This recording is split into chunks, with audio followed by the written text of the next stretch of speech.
étudiants en bas de 1200, 1300. Aujourd'hui, ça marche plus. Là. Non, oui, parce que là, vous allez faire des compromis qui sont moches. Là. Si on commence de zéro à partir d'ici, comprendre vos besoins, faire 3-4 visites, non, c'est pas ça que je cherche. Là, le temps va passer, puis on va se retrouver un peu coincé. Vu les scandales de gens, où c'était le locataire actuel qui se faisait passer propriétaire pour le louer, puis là, il part, puis le propriétaire, il avait loué à quelqu'un d'autre, puis là, quelqu'un d'autre est arrivé en pensant qu'il avait loué l'immeuble. Donc finalement, il n'y a que des avantages à prendre un courtier quand tu arrives de l'étranger et tes clients. Ouais.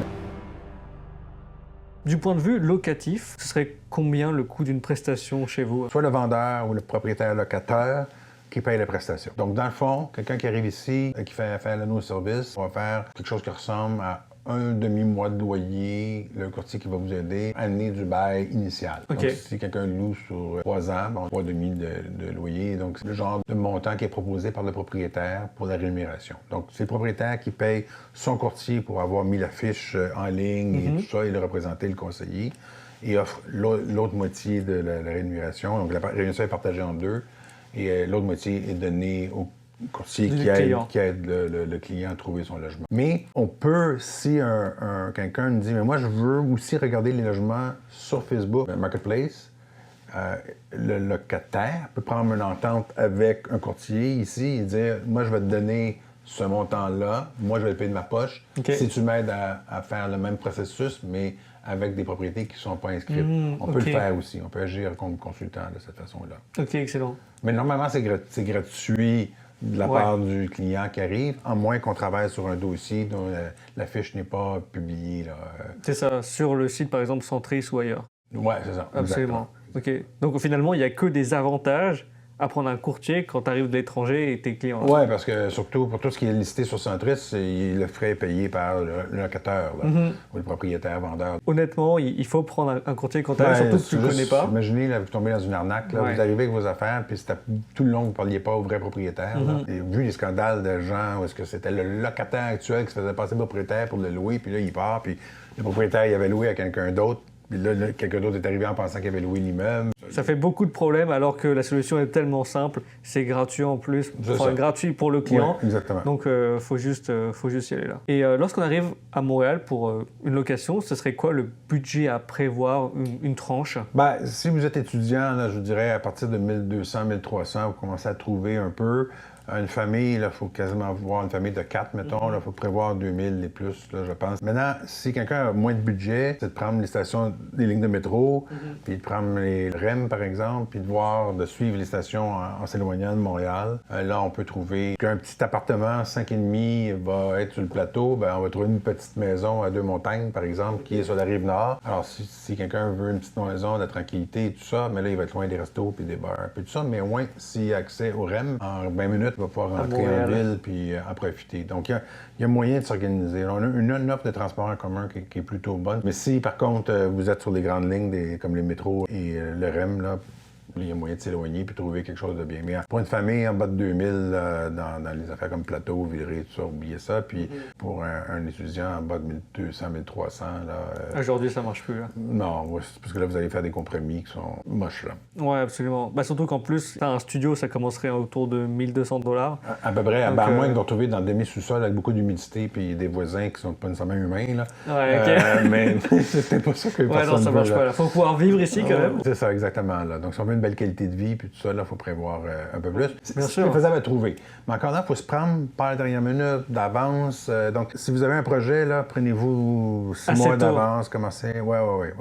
Donc, ce serait 6 mois en avance, le temps pour pouvoir trouver le logement. Je commencerai à parler au courtier 6 mois d'avance. Puis, au Québec, la majorité sont au 30 juin. Là. Les locataires qui quittent leur logement doivent le dire au moins 3 mois d'avance. Les propriétaires apprennent que leur locataire actuel va quitter entre le 1er janvier et 31 mars. Donc, c'est cette période-là où les propriétaires reçoivent les avis. Moi, comme locataire, j'annonce que je quitte. Après 31 mars, le locataire n'est pas avisé, le bail est reconstruit automatiquement 1 an. Il n'y a pas personne qui a besoin de parler à personne. La loi est claire. 2e d'avril, les pancartes à louer sont partout. Les annonces sont partout. Il faut s'être pris un peu d'avance, avoir choisi notre quartier, avoir les besoins, tout connaître. Et là, quand ça sort, on regarde rapidement, puis dès qu'on trouve, on prend tout de suite. Là. Donc, il faudrait que tout soit prêt pour avril, en fait. Oui, vraiment. Si vous êtes prêt de respecter le rituel locatif, sinon, on va travailler quand même autour, là, mais idéalement, si on veut optimiser, c'est ça. Ouais. Puis comme tu disais, probablement, enfin, 1 200 $, c'est quand même un budget actuellement à Montréal. Je pense que beaucoup n'avaient pas prévu ça, pour les étudiants en tout cas. Donc si jamais ils sont en dessous du budget, ce que tu recommandes, c'est de s'éloigner un peu de Montréal, donc rive nord, rive sud, et regarder les lignes de métro pour éviter de faire trop de transport. C'est ça, exactement. Là, on peut aller à Laval, on peut aller... Longueuil de l'autre côté. Longueuil de l'autre côté, puis là, avec le REM jusqu'à Brossard. Puis là, on va être capable de trouver des choses plus intéressantes, moins dispendieuses. Puis il se crée des pôles d'attraction quand même. Brossard, là, avec l'immense centre d'achat 10-30, là, à ciel ouvert, qui s'est construit, il y a quand même de la restauration, des bars. Côté, j'ai vu récemment, il y a des tours à condos qui se sont construits. En bas, il y a plein de petits restaurants, puis tout ça. Donc, il s'est créé même des petits pôles d'attraction là-bas, qui fait que vous pouvez quand même prendre le train puis rentrer à Montréal, mais si vous voulez juste aller prendre un verre avec un ami, ben vous avez quand même juste une place, dessous, c'est ça, juste en dessous. À Montmorency, qui est le terminus de la station de métro, donc c'est très proche de Montréal. Il y a des grandes tours qui viennent de se construire. Il y a le Carrefour Laval, puis il y a un petit centre. Donc il y a plein de restaurants, puis une place très familiale. C'est ça, ça se développe. C'est ça. Fait que vous pouvez rentrer à Montréal si vous voulez avec le métro, puis si vous voulez sortir, rejoindre d'autres amis, mais si vous êtes ami quelqu'un qui est dans le quartier, vous êtes capable de trouver un bar, un resto, comme assez facilement. Oui, c'est vraiment facile. Par exemple, Laval, ce serait un quartier en devenir pour les gens qui veulent y habiter. Oui, clairement. Moins cher, puis c'est un bon compromis à faire. Puis si vous voulez, si vous avez une voiture et vous êtes amateur de plein air, bien, vous avez les Laurentides, puis l'autoroute 15 qui coupe Laval en plein milieu. Vous embarquez là-dessus, vous montez dans les Laurentides. Là, il y a des centres de ski, énormément de pistes de ski de fond, toutes sortes de sports aquatiques, énormément de lacs. Donc, des centres de villégiature, des centres des spots, des massages. Très, très beau. Dans les Laurentides, c'est vraiment beau. Ça fait du bien aussi de se dépayser un peu de Montréal. Tu parlais aussi des autres quartiers, comme par exemple Verdun, Annecy, Villeray, qui sont des quartiers en devenir à Montréal. Est-ce qu'il y aurait d'autres quartiers un peu sympas dans ce style-là? Oui, ben il y a le fameux plateau, là, il y a énormément de Français. Ils sont attirés là-bas, ils se concentrent là-bas, mais on en a qui nous appellent, ils me disent, je veux pas vivre avec d'autres Français. Là. Fait que je ne sais pas si les gens veulent du dépaysement ou pas, mais bon, plateau qui est un classique, là, ça fait 30-40 ans que c'est le quartier qui est la côte, puis tout ça, mais c'est un des quartiers les plus denses parmi les grandes métropoles du monde. Dans ce cas, c'était Tokyo, qui avait à peu près la même densité. C'est très, très dense. Le plateau, là, tout le monde est coincé. Il n'y a pas de terrain. Les propriétés sont collées. Toutes collées. Hein. C'est sûr que vous êtes collé sur le Mont-Royal. Donc, vous pouvez aller sur le Mont-Royal, qui est le beau parc dans le centre de Montréal, qui est une montagne dans le milieu de Montréal. Un peu vieillot, là. Ça a déjà été peut-être le quartier de Montréal. Puis les autres faisaient pitié un peu. Maintenant, ben, Villeray est très populaire. Il y a Verdun, comme je vous ai dit. Mais il y a d'autres quartiers comme Hochelaga, Maisonneuve, qu'on appelle Homer. Il y a ces quartiers-là, évidemment, qui changent. Mais Rosemont, qui est un gros arrondissement qui est très, très, très populaire en ce moment. Donc, oui, il y a des quartiers comme ça qui sont vraiment à devenir. Mais de plus en plus, là, c'est comme la masse de quartiers qui se développe en ce moment, ça grandit rapidement. Là. Excellent. Il y a aussi le quartier Côte-des-Neiges qui est très proche de l'Université de Montréal. Ça, je vais être très, très bon moment que tu amènes ça. En fait, Côte-des-Neiges, c'est le quartier qui est sur le flanc nord du Mont-Royal. Donc, vous avez d'un côté le centre-ville avec les édifices, le Mont-Royal, le parc du Mont-Royal, les cimetières, tout ça, puis c'est arrivé de l'autre côté. Puis là, il y a deux quartiers, Outremont et Ville-Mont-Royal, qui sont sur le flanc de l'autre côté de la montagne. Le bas de Côte-des-Neiges est moins nanti que le haut de Côte-des-Neiges. Le haut de Côte-des-Neiges, les logements sont plus beaux. Le bas, c'est souvent des gens qui arrivent, ils n'ont pas d'emploi, mais il y a des secteurs de bas qui sont super bien quand même. Puis le haut de Côte-des-Neiges est agréable parce que c'est limitrophe avec l'Université de Montréal. Et là, vous avez toute une grosse communauté étudiante qui est là. Puis justement, il y a des restos et des cafés, il y a tout ça. Les bars, pour les étudiants, il y a tout ce qu'il faut. Il y a une ligne d'autobus qui est la 165 que je connais parce que j'ai pris cet autobus-là toute ma jeunesse. Mais cet autobus-là va vous amener au centre-ville en rien de temps. Là. Absolument, j'ai vu. Là, vous traversez de l'autre bord, là, vous arrivez directement sur Sainte-Catherine, là, qui est la grande rue commerciale de Montréal. Côte-des-Neiges, c'est vraiment un Internet classique. Là. Absolument, avec beaucoup de commerces de proximité, une belle vie de quartier. Oui, c'est ça, oui. Il n'y a rien qui manque, là. Non, absolument pas. Puis c'est très proche aussi de Notre-Dame-de-Grâce, qui est un quartier plutôt anglophone de Montréal. Exactement. Qui est pareil, un petit classique, on va dire. Exactement. Puis là, il y a la station de métro Côte-des-Neiges qui passe dans le métro. Donc, vous avez une station de métro qui fait un axe est-ouest. Puis si vous voulez aller vers le sud, donc vers le centre-ville de Montréal, c'est la ligne d'autobus de la 165 qui a sa voie réservée aux heures de pointe. C'est un autobus à haute fréquence. Donc, énormément d'autobus sur le circuit. Là. Vous n'avez pas besoin de regarder d'horaire. Pas de 45 minutes, quoi. Non. Est-ce que tu pourrais expliquer quelles sont les démarches administratives à faire quand on veut faire de la location ici? Oui, bien, il n'y a pas tant de choses. Évidemment, la démarche d'immigration, ça, c'est une autre chose, là. Mais au niveau de la location, comme je disais tantôt, je pense qu'une carte de crédit le plus rapidement possible, c'est quelque chose d'important.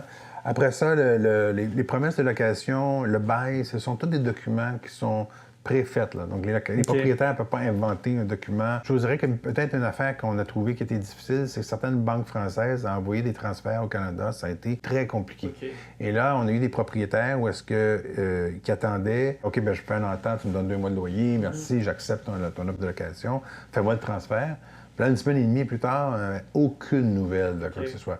Les transferts entre banques canadiennes, c'est très rapide, là. C'est instantané. Ah ouais, le Interac, c'est instantané, absolument. C'est instantané, ça, on le fait, toi puis moi, puis bloup, l'argent apparaît, là. Là, au bout d'une semaine, ici, là, les gens sont pas habitués à ça, puis là, y a-t-il un problème financier, y a-t-il ça? Donc, vous êtes capable de transférer de l'argent dans ce compte-là de façon à faire des transferts Interac rapides après. Bien sûr. Ça, ce serait un truc important, là. Puis ça, si jamais, comme locataire, vous avez des hésitations avec vos droits, tout ça, vous appelez au TAL, ils ont une ligne, puis vous dites, j'ai un problème, mon propriétaire veut faire ça, ça, ça. Ils vont vous dire exactement s'ils peuvent ou pas, comment protester, comment contester, comment aller au tribunal. C'est comme ils sont vraiment super. Tout est assez simple. Bien sûr. Mais surtout que vous prenez le bail, puis je pense que vous remplissez absolument tout pour le client. Vous lui demandez les documents dont il a besoin. Les fiches de paye de la personne qui est garant ou de la personne en question. On va demander de l'information sur s'il y a un emploi, que l'employeur écrive une lettre. On va tout monter un dossier. Mais c'est du cas par cas, là. Bien sûr. Mais si quelqu'un arrive et te dit « je suis étudiant », ben là, ça prend un garant. Ça, on va être capable de vous épauler de la situation, là. Excellent. Quand on veut trouver son logement, probablement qu'on va arriver ici, on va prendre un Airbnb pour se loger le temps de trouver. Quelle est la période de temps que tu recommanderais pour pouvoir trouver son logement ici? Moi, je dirais, ce qui est important, c'est de faire un démarchage préalable pour comprendre ce que vous voulez vraiment. Parce que si vous arrivez ici une semaine ou deux pour dire « je vais te trouver, prenez des vacances, mettons, puis prenez une semaine, arriver ici ». Si on commence de zéro à partir d'ici, puis c'est de comprendre vos besoins, faire 3-4 visites, « ah non, c'est pas ça que je cherche », là, le temps va passer, puis on va se retrouver un peu coincé. Si par contre, on a fait virtuellement quelques visites, regardez, on épluché des propriétés au moins sur papier avant, on comprend bien vos besoins. Mais quand vous arrivez ici, vous arrivez un vendredi soir, nous, le lundi, mardi, on veut passer la journée ensemble, puis regarder un paquet de logements, là, un après l'autre. Les rendez-vous sont tous pris. Là, ça peut se faire vite, là. Ça peut se faire très, très rapidement. Mais c'est l'organisation préalable qui va déterminer est-ce que vous pouvez faire ça en une semaine ou ça vous prend un mois. Mais si vous prenez le temps, on vous envoie des recommandations. On peut vous envoyer, nous, ce qui s'est loué récemment pour votre budget. Fait que là, mettons qu'on dit, OK, le Verdun serait tout à fait prédestiné pour vous, mais là, moi, je vous envoie ce qui s'est loué dans les derniers mois. Est-ce que ça a du sens? Est-ce qu'il y a quelque chose là-dedans que vous auriez pris? Oui, OK. Si tu aurais pris ça, donc là, ça veut dire qu'on va pouvoir trouver quelque chose pour toi. Bien sûr. Si tu dis, ben non, le quartier m'intéresse, mais je regarde ce qui s'est loué pour le budget que j'ai, puis ça marche pas. Je ne vais pas là-dedans, ben OK, on passe à un autre quartier. Mais tout ce travail-là est fait préalablement à votre arrivée ici. Pour gagner du temps, OK. 2-3 jours de visite, puis on trouve un logement, là, c'est tout. OK, excellent. Puis pour tous ceux justement qui ne veulent pas venir à Montréal pour trouver le logement et qui vont faire ça à distance, est-ce que c'est assez facile de trouver son logement? Oui. Là, évidemment, on se lance un peu dans le vide, là. On accepte les conseils du courtier, mais on se connaît pas. Le courtier, nous, on essaie d'être à l'écoute, de plus comprendre, plus tout ça, mais... Je ne recommanderais pas de prendre un logement sans le visiter. Je dirais que si c'est un étudiant, c'est peut-être un peu moins grave. On prend un peu ce qu'il y a en fonction du budget. C'est plus un quartier qui nous intéresse, plus ce qu'on va faire en soirée, là. Mais par contre, si vous arrivez avec une jeune famille, prendre quelque chose comme ça à l'aveugle, je le recommande moins, là. Je vais faire au moins arriver ici, même un long week-end, faire un 3-4 jours, avec des visites bien organisées, puis tout, là. Ça vaut vraiment la peine. Bien sûr. Puis dans l'éventualité, on peut vraiment pas se déplacer à Montréal. Ce serait quoi la prestation que vous offrez pour ce type de visite virtuelle? Bon, on va les faire, on n'en ferait pas de 250, là. Vous comprendrez que les montants payés ne sont pas énormes à la location. Mais on va faire 5 visites virtuelles de choses qui ressemblent vraiment à ça.